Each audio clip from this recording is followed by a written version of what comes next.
nós vamos falar da fase de mania do transtorno afetivo bipolar. O que seria então a fase de mania? A fase de mania é o polo alto da doença, é o ápice da onde o humor pode chegar dentro da doença bipolar.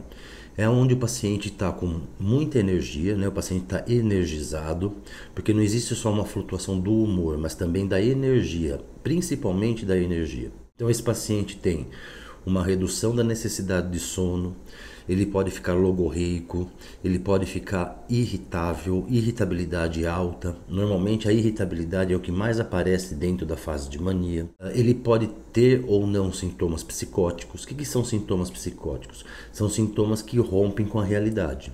Por exemplo, os delírios e as alucinações.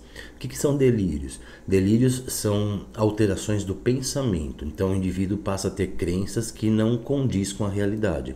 Por exemplo, é Jesus Cristo, que ele é Deus. E o que são alucinações? Alucinações são alterações da senso-percepção, dos sentidos, né? Então o indivíduo passa a ouvir vozes, a ver coisas. Esses sintomas psicóticos podem ou não aparecer na fase de mania. 70% dos casos de mania aparecem os sintomas psicóticos. Então, esse paciente pode ficar também hipersexualizado, né? Com uma necessidade de sexo aumentada. Ele pode estar interessado num assunto, obcecado num assunto como política, religião. Agora, vamos falar o que acontece bioquimicamente no cérebro com a fase da mania. Vejam, na fase de mania eu tenho a dopamina, que é um neurotransmissor aumentado, muito aumentado. Se eu tenho esse neurotransmissor aumentado, o organismo precisa se livrar dessa dopamina e ele metaboliza essa dopamina para poder eliminar. Quando a gente tem então o metabólito desse processo, ele começa a atacar as células nervosas e provoca injúrias na célula. Com o tempo, se não tratado o transtorno bipolar, a gente vai ter uma mudança da forma física do cérebro, que é possível ver em ressonância funcional. Vejam, na mania também nós temos o cortisol aumentado, porque o nível de estresse está alto, né? Então o cortisol também está aumentado, também provocando injúrias celulares. E ainda podemos ter o uso de substâncias, o abuso de substâncias como álcool e drogas, que também atacam as células.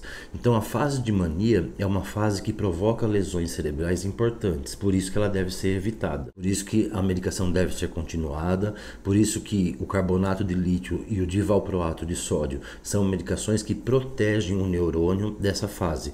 Além de proteger, eles também mantêm o indivíduo fora da fase de mania. Então, resumindo, a fase de mania, além dos prejuízos psíquicos, a gente tem ainda prejuízos parênquima cerebral.